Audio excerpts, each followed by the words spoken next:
So 10 in the very first over. That's a handy start for the Karnataka Bulldozers. Now, Akash, you were playing here at this ground not too long ago. Just tell us a bit about the incline. It seems to be a huge slope right from the boundary rope all the way up to the pitch. It's as much as 3 feet, and that's huge when you talk about a cricket field. The biggest slope that I've seen so far has been at the Lords and the Mecca of cricket, where it's about 9 feet from one side to the other. This is slightly different, and this is obviously made to ensure that the ground drains very quickly. I can assure you one other thing. It can make the ball carry to the fence a whole lot quicker as well. So it isn't really a huge plus for the fielding side. The ball can really travel on this outfield to the fence.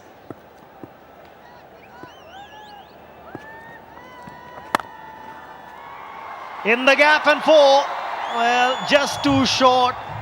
And he's taken full toll on it, has Rajeev. A loose ball asking to be hit, asking to be punished. It was a short pitch ball, and the girls are dancing. Yes, a bomb chikawawa moment there. Just too short, Akash, this one from the bowler. And Rajeev was on it.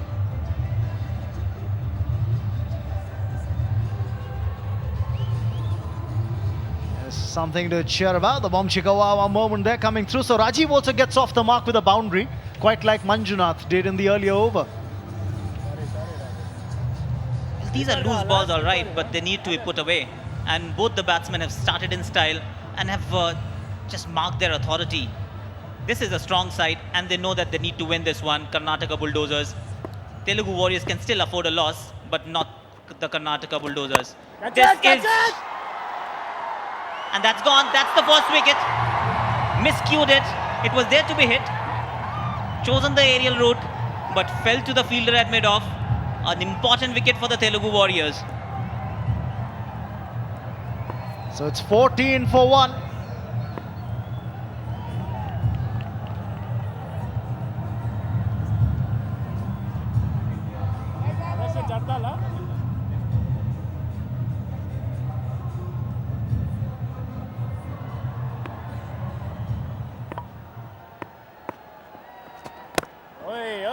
Dhruv, the new man in, but he's been at the non-strikers and he'll take strike now. That's of course a single to Manjunath, who's taken a single. So he now moves up to 11, but Dhruv, he's a linchpin as far as the Karnataka Bulldozers batting lineup is concerned. A very handy batter. And the reason why he's here is because Rajeev perished off the previous delivery. Got too much under it, Akash, as he tried to sky that one. Well, it was too early.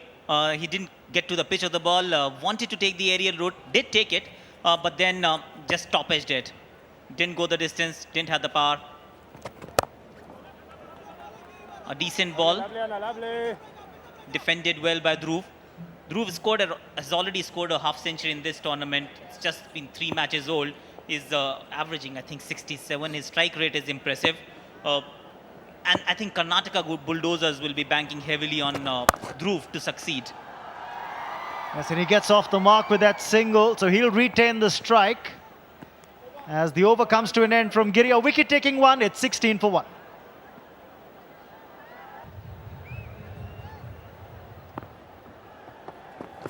And 16 for 1 in 2 overs. Karnataka Bulldozers, and here's a misfield, first of the game. It was a slightly short of length ball. The slip is already out, even to the new batsman Dhruv. And that's the wicket. That's the wicket again. Went slightly miscued it. Went the right way because long on was back. He was eyeing the long off fielder, but then just didn't hit it properly. He has got it too high on the bat. But just too short. Raghu really hasn't settled into any kind of rhythm so far. But I think the Karnataka Bulldozers haven't really been able to take full toll on the opportunities that they've been given. But really, one has to say, Akash, this is a fantastic stadium.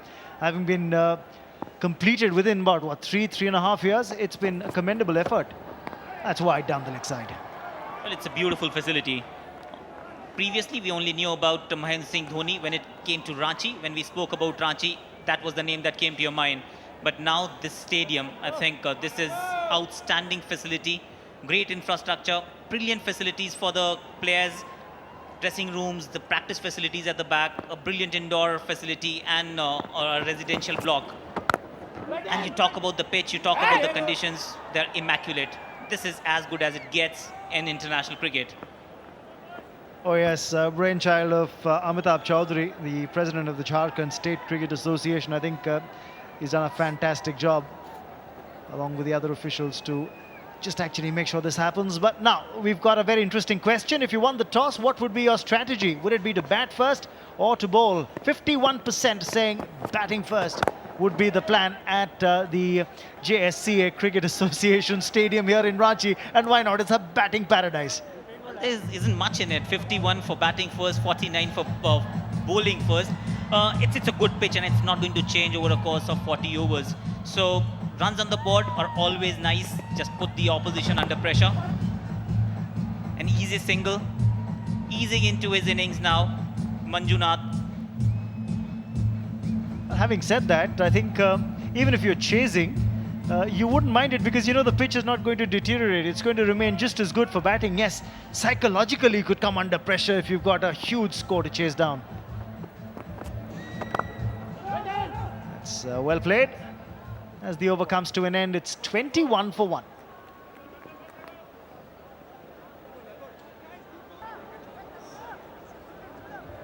So Giri to continue now from the media end. He's the wicket-taking bowler. And Akash, it's interesting to note that Giri doesn't have that kind of pace. He just bowls around 98 or 100 kilometers per hour. He's relying more on line and length, keeping the ball in the channel and playing on the batsman's patience. Well, it's challenging to actually generate pace when there is nothing on offer. He's keeping it slow, he's keeping it full, and he's challenging the batsman to go over the top.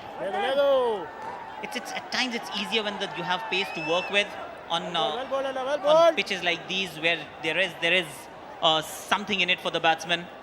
You would want some pace, or else you'll have to do all the talking. You'll have to do all the hitting, and that is why he got that solitary wicket so far. The batsman tried a bit too much, one too many, perished. That's a clean strike, maximum. You don't need boundary ropes. You'll clear them any which way. And I think that's as huge as can get. That is at least about 70 meters long. Cracking shot this from Rajeev. Take another look at this.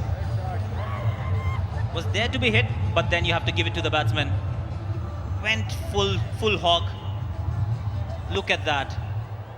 See ya later. Another one. This is even bigger. It's gone into the stadium, 5 rows back. This is top hitting from a top batsman, Manjunath. He is in prime form right now and hurting the Telugu Warriors. Oh yes, a bomb chikawawa moment there for the Karnataka Bulldozers. This was even better than the previous one. The bottom hand coming into play. Bit of a, you probably thought it was more of a slog, but what a cracking hit. Yes, 5 rows back, at least about 80 meters long. Now, interesting scenario with the power play on, Akash. Only 2 fielders outside the 30-yard circle. They've got a long off back and a sweeper cover. Mid-on is up inside the 30-yard circle, and with the bowler pitching it up, that's the route the batsman's taking. Do you think it matters? The way he's batting, he's clearing the fence by good 50 meters. So, nowhere, it doesn't matter where you put your fielders. He's going to clear them in any way. Wonder what he's had for lunch, though, Manjunath. He said he's a big hitter, but tell you what, he's really pulling out all the stops here. With fine leg and third man up inside the 30-yard circle, the margin of error for the bowler is limited. He can't stray too far outside the stumps.